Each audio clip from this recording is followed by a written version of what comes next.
আসসালামু আলাইকুম বন্ধুরা। এবারের গল্প ছায়া বৃক্ষ। ছোট্ট থেকেই ঢাকায় থাকার কারণে গ্রামে খুব একটা যাওয়া হয় না। বিশেষ কোনো কারণ বা উৎসব থাকলেই আমরা গ্রামে যেতাম। এবারও তাই হলো। আমার দাদা প্রচন্ড অসুস্থ হওয়ার কারণে আব্বু, আম্মু আর ছোট বোন গ্রামে চলে গেল। আমি পরীক্ষা থাকার কারণে থেকে গেলাম ঢাকায়। তার দুদিন পর আমার পরীক্ষা শেষ হয়ে যায়, আর আমিও সেদিন রাতেই গ্রামের উদ্দেশ্যে রওনা দেই। আনুমানিক রাত 9টার দিকে আমি বাসে উঠি। এরই মাঝে আম্মু কয়েকবার কল দিয়ে বলেন বাস থেকে নেমে যেন একা না আসি, অবশ্যই অটো দিয়ে বা বাসা থেকে কেউ গেলে যেন তার সাথে আসি। এবং আম্মু এটাও বলে দিল যে রাস্তায় যাই হয়ে যাক, পেছনে ফিরে যেন না দেখি, কারণ বাস স্ট্যান্ড থেকে আমাদের বাসা অনেক দূরে। তাই আম্মুর ভয় হচ্ছিল এত রাতে যদি কোনো সমস্যা হয়।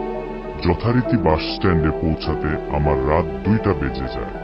দুর্ভাগ্যবশত কোনো অটো দেখছিলাম না, আর ফোনের নেটওয়ার্কও ঠিকঠাক কাজ করছিল না। প্রায় আধা ঘন্টা দাঁড়িয়ে থেকে হেঁটেই বাড়ির দিকে চলতে শুরু করলাম। হেঁটে বাড়িতে যেতে প্রায় 40 মিনিটের মতো লাগে। জানি না কেন বারবার মনে হচ্ছিল একা আসাটা একদমই ঠিক হয়নি। তবুও মনে সাহস নিয়ে সামনের দিকে চলতে থাকলাম।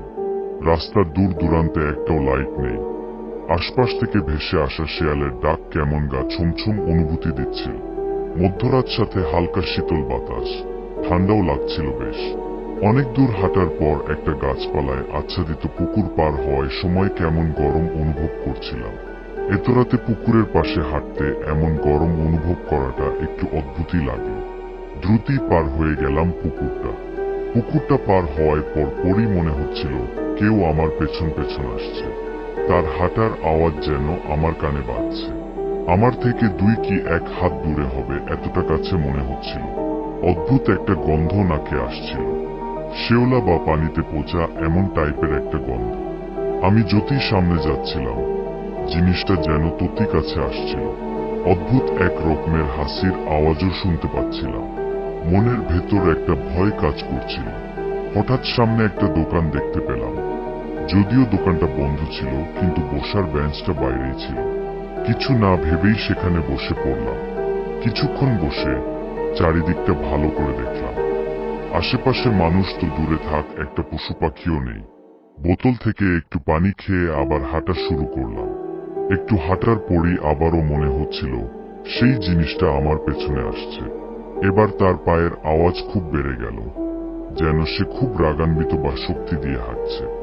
সাথে তার নিঃশ্বাসের ভারী আওয়াজ আমার গায়ে এসে পড়ছিল। মনে হচ্ছিল যেন আমার ঘাড়ের পাশেই সে নিঃশ্বাস ফেলছে। ঘুরে দেখার বিন্দুমাত্র সাহস আমার মধ্যে ছিল না। মনে মনে দোয়া দুরূদ পড়ে সামনের দিকে দ্রুত হাঁটতে লাগলাম। অনেকটা আসার পর মনে হলো জিনিসটা আর নেই। তার পায়ের আওয়াজ আর শোনা যাচ্ছিল না। একটু স্বস্তির নিঃশ্বাস ফেললাম, কিন্তু মুহূর্তেই আমার ধারণা ভুল প্রমাণিত হলো। চাঁদের আলোয় দেখলাম আমার পেছনে থেকে কারো ছায়া একটু বেশি লম্বা আকৃতির ঠিক আমার সামনে পড়ছিল। আমি একদম কাবু হয়ে গেছিলাম। স্থির হয়ে সেখানেই দাঁড়িয়েছিলাম অনেকক্ষণ। কি করব বুঝতে পারছিলাম না, তাই চোখ বন্ধ করে সামনের দিকে হাঁটতে শুরু করলাম। কিছুক্ষণ এভাবেই হাঁটলাম, কারণ চোখ খোলার মতো সাহস আমার মধ্যে ছিল না। আচমকা কারো হাতের ছোঁয়া অনুভব করে দাঁড়িয়ে পড়লাম। ভয়ে আমার জান হারানোর মতো অবস্থা। নিজের সর্বোচ্চ শক্তি দিয়ে চোখ খুলে দেখার চেষ্টা করলাম। দেখলাম আমি একটা নর্দমার সামনে দাঁড়িয়ে আছি, আর এক পা এগোলেই বিশাল গভীরে পড়ে যাব। পেছন থেকে হাত ধরেছেন আমাদের বাড়ির পাশের মসজিদের ইমাম হানিফ সাহেব।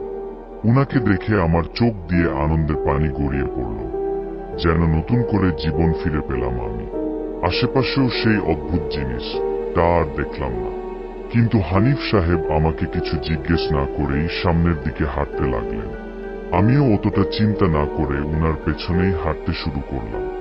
রাস্তায় হানিফ সাহেবকে আমি অনেক কিছুই জিজ্ঞেস করি, কিন্তু উনি কোনো কথাই বললেন না। একদম চুপচাপ এবং দ্রুত গতিতে সামনের দিকে হাঁটছিলেন। তার সাথে আমি হেঁটে পারছিলাম না। সেই অদ্ভুত জিনিসটার উপস্থিতি ও আর টের পেলাম না। বাড়ির আঙিনায় আসতেই দেখি সবাই বাইরে দাঁড়িয়ে আছে, হয়তো আমার জন্যই দুশ্চিন্তা করছিল। হানিফ সাহেবকে পাশ কাটিয়ে আমি দৌড়ে গিয়ে আম্মুকে জড়িয়ে ধরি। আম্মুকে বললাম, হানিফ সাহেব না থাকলে হয়তো আজকে আমাকে আর দেখতে পারতে না। কথাটা শুনেই আম্মু আমার দিকে কেমন অদ্ভুত ভাবে তাকাল। পেছনে ফিরে দেখলাম হানিফ সাহেব নেই, হয়তো চলে গেছেন।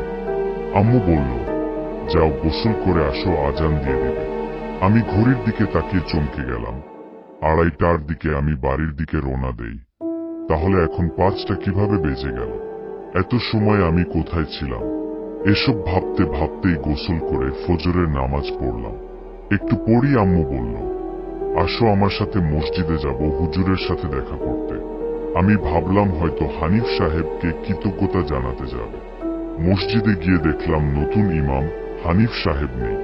আম্মু বলল, রাস্তায় কি হয়েছে উনাকে খুলে বলো। আমিও সবটা খুলে বললাম। তখন ইমাম সাহেব আমাকে একটা কবর দেখিয়ে বললেন, আজ থেকে 4 মাস আগে হানিফ সাহেব মারা গেছেন।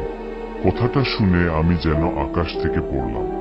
আমি নিজের চোখকে বিশ্বাস করাতে পারছিলাম না যে ওইটা হানিফ সাহেবের কবর।